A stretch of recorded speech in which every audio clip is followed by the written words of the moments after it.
जीवन में एम्पैथ लोग होते हैं, वो नहीं समझ पाते कि उनकी प्रॉस्पेरिटी जो है एक एम्पैथ से है। उनके जीवन का जो प्रकाश है वो एक एम्पैथ से, क्योंकि एक पावरफुल सोल का प्रेज़ेंस ही बहुत कुछ होता है।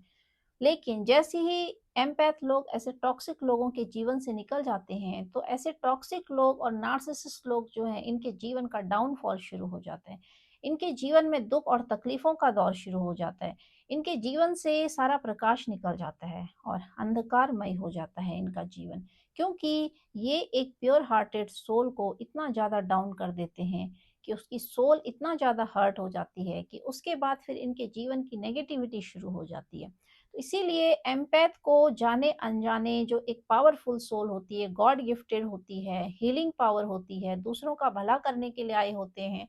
स्टार शीट्स होते हैं, यूनिवर्सल गिफ्टेड होते हैं, ऐसे लोगों को जो लोग जाने-अनजाने दुःख और तकलीफ दे देते हैं, तो वो भी नहीं जानते हैं कि वो क्या कर रहे हैं, क्योंकि इनको दिया हुआ दुःख और तकलीफ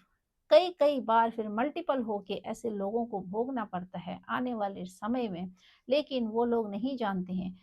एक एम्पैथ का तो अपलिफ्टमेंट होता है, वो तो आई इसलिए होती है, एम्पैथ की सोल तो आई इसलिए होती है दूसरों का भला करने के लिए, ताकि सोल को और ज़्यादा बढ़ाया जा सके और अपलिफ्ट किया जा सके। दूसरों की तकलीफ़ों को इसीलिए